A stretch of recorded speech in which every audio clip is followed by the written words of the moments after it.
환경부가 청주 청원 지역 발암물질 배출 정밀 조사에 나섰습니다. 아파트 단지 등 주택가를 처음으로 포함시켰습니다. 청주 도심에 맹꽁이가 집단으로 나타났습니다. 환경단체는 보호대책 마련을 요구하고 있습니다. 이산고온의 번식이 빨라진 해충이 벌써부터 농가에 피해를 주고 있습니다. 대책 마련이 시급합니다. 창고형 매장이 유행입니다. 비용을 줄여 가격으로 승부를 걸고 있습니다. 여러분 안녕하십니까? 뉴스투데이 충북 소식 전해드립니다. 청주 청원 일대 발암물질 배출이 전국에서 가장 많다는 조사 결과가 나간 뒤 불안해하시는 주민들이 많으신데요. 환경부가 주택가를 포함한 정밀 조사에 나섰습니다. 조을선 기자가 첫 소식 전해드립니다. 오창과학산업단지 내 발암 가능 물질 디클로로메탄을 배출하는 공장입니다. 환경부 국립과학연구원은 일대 디클로로메탄 농도를 측정하기 위해 공장 굴뚝 근처에 측정기를 설치하고 1km가량 떨어진 오창 강리중학교 옥상에도 측정기를 설치했습니다. 흡착관이라는 매체를 통해 가지고 대기 중에 이제 디클로로메탄을 24시간 연속 측정을 하고요. 지난 2011년 측정 결과 청주 청원 일대 발암물질 배출량은 전국 배출량의 3분의 1. 이 가운데 대부분이 오창과 청주 산단 3개 공장에서 나오는 디클로로메탄이었습니다. 주민 불안이 커지자 환경부가 정밀 조사에 나선 겁니다. 공장 주변이 아닌 이렇게 주택가에서 디클로로메탄 농도를 측정한 건 이번이 처음입니다. 환경부는 공장과 인근 주택가 6곳의 대기를 측정해 다음 달 16일쯤 결과가 나오면 이를 토대로 관련 대책을 수립할 계획입니다.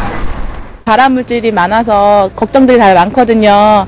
뒤늦게라도 이렇게 조치를 취해준다니까 엄마들하고 뭐 여기 오창 사는 사람 입장으로서 좀 많이 지켜볼 것 같아요.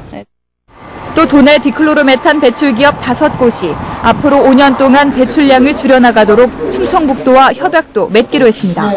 법만 가지고는 좀 한계가 있고 우리가 자발적으로 회사를 참여시켜서 지금 배출량을 줄여서 주민들이 안심하고 청정한 환경에서 살아야 되겠다는 그 절박함에서 청주권이 발암물질 배출 전국 최고라는 오명을 씻을 수 있을지 주목됩니다. MBC 뉴스 조을산입니다. 지난 26일 충북대 병원에서 야생 진드기 바이러스 감염 의심 증상을 보이며 숨진 70대 남성이 진드기 바이러스로 사망한 것은 아닌 것으로 판명됐습니다. 질병관리본부는 마을 뒷산을 다녀온 뒤 야생 진드기 바이러스 감염 증상을 보이다 숨진 77살 권모 씨를 역학조사한 결과 음성으로 확인됐다고 밝혔습니다.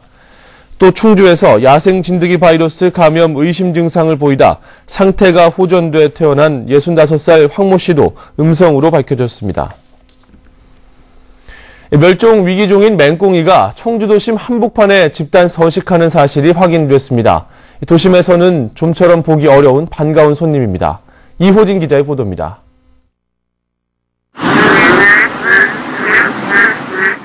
아파트로 둘러싸인 도심 한복판에서 암컷을 부리는 수컷 맹꽁이들의 애타는 울음소리가 울려 퍼집니다. 아파트 모델하우스가 철거된 땅에 최근 내린 비가 고이자 맹꽁이들이 몰려든 겁니다. 숲을 아래에는 올해 첫 산란한 맹꽁이알 수천 개가 발견되고 돌을 들추자 짧은 주둥이와 통통한 몸을 가진 맹꽁이가 튀어나옵니다. 맹꽁이 많아요. 비만 오면은. 물이만큼 고이면 맹꽁이 난리 나지. 아침에도 엄청 났었는데. 멸종위기 2급인 맹꽁이는 날씨에 민감해 북방산 개구리와 함께 환경부가 선정한 기후변화 지표종이기도 합니다. 평소에는 땅속에 숨어 있다가 장마철에만 잠깐 나타나다 보니 도심에서는 보기가 매우 어렵습니다. 환경단체는 산란한 알의 양으로 미뤄 이곳에 최소 100마리가 넘는 맹꽁이들이 서식하는 것으로 추정하고 있습니다. 맹꽁이 같은 경우에는 서식 반경이 아주 넓지 않고 좁은 곳에서 한정적으로 살아가기 때문에 맹꽁이를 보호하기 위해서는 서식지 자체를 보존하는 방안. 환경단체는 도심 속 맹꽁이 집단 서식 사실을 환경부에 알려 보호대책 마련을 요청할 계획입니다. MBC 뉴스 이호진입니다. 이산고온으로 해충 번식이 활발해지고 있습니다. 천적이 없는 해충은 때로 옮겨다니면서 과수농가에 피해를 주고 있는데요. 대책이 시급해 보입니다. 신미 기자가 보도합니다. 영동의 한 복숭아 농가. 야산에서 내려온 갈색 여치떼와 한 달 가까이 전쟁을 치르고 있습니다. 여기 이제 이게 다 여치요, 이게. 어디요? 이런 게 이게 여치란 말이야, 이게. 갈색 여치떼는 예년보다 보름이나 일찍 출몰해 이제 막 달린 열매를 갉아먹고 있습니다.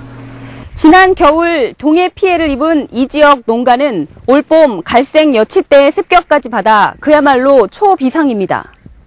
끈끈이 덫을 놓고 방제 횟수도 늘렸지만 갈색 여치떼의 공격에 한숨만 나옵니다. 약을 하는데 이것 때문에 일주일에 2번 썩을 해야 돼. 이게 여치가 아주 사람 죽인다니까. 급격한 기온 상승으로 포도밭의 불청객, 주옥날개, 꽃매미 부화도 빨라졌습니다. 예찰 결과 90% 이상이 알집을 빠져나와 포도나무에서 진액을 빨아먹고 있습니다. 약충이 깨어나는 시기에 2회 정도 적용약제를 살포해서 방제를 해야지만 인근 지역으로의 확산을 방치할 수가 있겠습니다. 올해는 유난히 더운 날씨 탓에 과수나무에 해를 입히는 돌발 해충이 기승을 부릴 것으로 보여 방제 대책이 시급합니다. MBC 뉴스 신미입니다. 창고형 매장이 새로운 유통 형태로 떠오르고 있습니다. 전자제품이나 의류, 가구 등 각 분야로 확산되고 있습니다. 김영일 기자가 보도합니다. 지역에서 첫 선을 보인 창고형 가전제품 매장입니다. 인테리어 같은 부대 비용이 투자하는 대신 대량 구매를 통해 인터넷 쇼핑몰과도 경쟁을 벌일 정도로 가격을 낮췄습니다. 인터넷 가격 많이 비교해봤는데 그 인터넷 가격이 워낙 싸잖아요. 근데 인터넷 가격하고 거의 비슷한 것 같아요. 많은 물건을 갖춰 실제 제품을 만져보고 구매할 수 있다는 강점도 있습니다. 아름다운 보기 좋게 진열을 하는 방식에서 높고 넓게 진열을 통해서 많은 상품을 고객들에게 소비자들의 실속 구매 경향이 강해지면서 창고형 매장은 유행처럼 번지고 있습니다. 대형 업체들의 창고형 마트는 물론 지역에서도 창고에서 직접 물건을 판매해 보관 비용과 인테리어 비용을 줄이는 가구와 완구, 의류 매장이 속속 생겨나고 있습니다.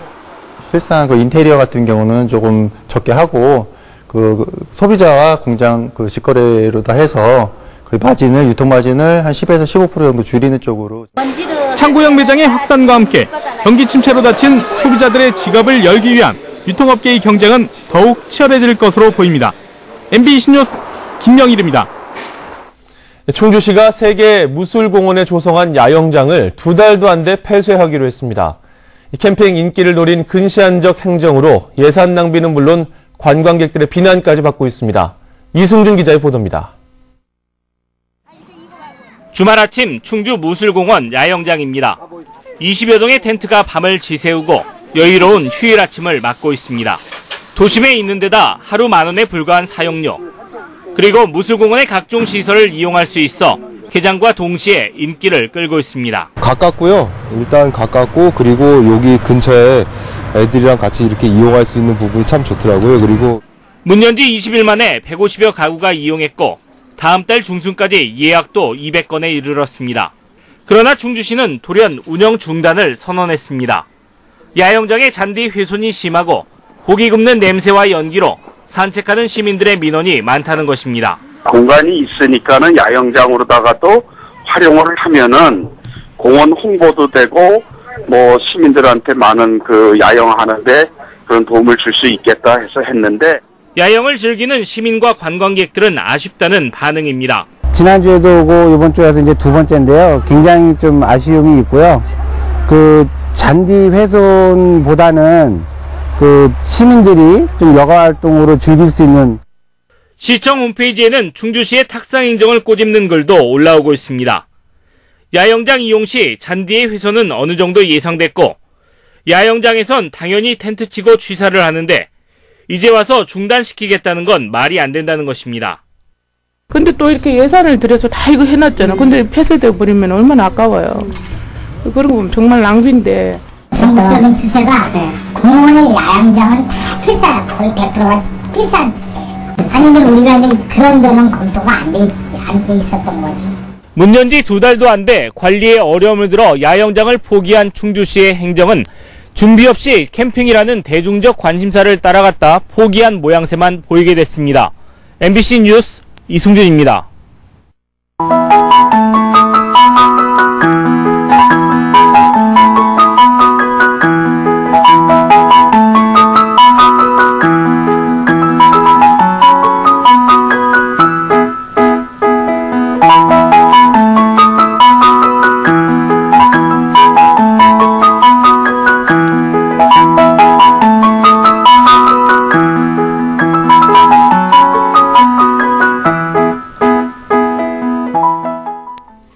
도내에 짙은 안개가 끼면서 항공기 운항 제한이 내려졌습니다. 청주공항은 활주로 주변 시정이 200m 안팎에 머물면서 조금 전인 오늘 아침 6시 20분부터 항공기 이착륙 제한 조치가 내려졌다고 밝혔습니다. 이에 따라 공항 측은 이용객들에게 공항이나 항공사 측에 운항 여부를 반드시 문의해 줄 것을 당부했습니다. 안개는 날이 밝으면서 차차 옅어져 오전 중에 모두 개겠고 낮부터는 다시 맑은 날씨를 보이겠습니다. 현직 청원군 의원이 지역구 이장들에게 음식물을 제공한 혐의로 검찰에 고발됐습니다. 청원군 선거관리위원회는 지난 10일 지역 경로당 잔치를 마친 이장 4명에게 수고했다며 식당에서 26만 원 상당의 음식물을 제공한 혐의로 모 청원군 의원을 검찰에 고발했습니다. 선관위는 음식물을 제공받은 이장 4명도 과태료를 부과할 방침입니다. 수입산 쌀을 국내산으로 소급한 식당과 가공업체가 무더기로 적발됐습니다. 국립농산물품질관리원 충북지원은 미국산과 중국산 쌀을 국내산으로 소급한 식당업주 9명을 형사 입건하고 원산지를 표시하지 않은 식당 한 군데는 과태료 30만 원을 부과했습니다. 청주의 한 식당은 미국산 쌀 820kg을 국내산으로 소겨 팔았고 청원군의 한 가공업체는 중국산 쌀 1200kg을 국내산으로 거짓 표시해 적발됐습니다. 전기시설 사업비 16억 원을 부담할 수 없다며 한국전력을 상대로 소송을 건 용정택지조합이 항소심에서도 패소했습니다. 청주지방법원 제1민사부는 택지조합이 실시계획 인가를 받은 시점이 관련 법이 개정되기 전인 만큼 비용은 조합이 부담해야 한다며 항소 기각 판결을 내렸습니다. 지난 2008년 개정된 도시개발법에서는 용정택지조합과 같이 개발 방법이 전부 환지 방식일 경우 전기 공급자가 비용의 3분의 1을 부담하게 돼 있습니다.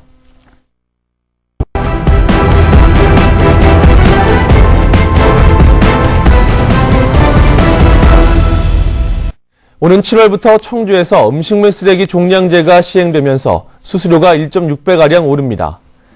청주시는 소비자정책심의위원회를 열어 음식물 쓰레기 종량제 수수료를 기존보다 1.6배 오른 1리터에 60원으로 결정했습니다.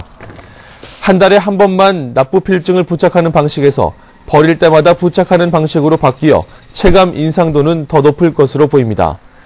청주시는 이번 인상으로 음식물 쓰레기 처리 비용 주민 부담률이 26%에서 50%까지 올라가게 됐다고 밝혔습니다. 청주시와 청원군의 300여 개 시민사회단체가 어제 청원군 농업기술센터에서 주민화합추진협의회를 출범했습니다. 주민화합추진협의회는 두 지역의 중복된 민간사회단체 통합을 비롯해 통합을 앞두고 주민화합을 위한 다양한 민간 주도 사업을 벌이게 됩니다. 이들은 출범식 직후 토론회를 갖고 통합 시 비전과 출범 과정에 주민 참여 방안을 논의했습니다. 목요일 뉴스투데이 충북 소식을 마칩니다. 시청해주신 여러분 고맙습니다.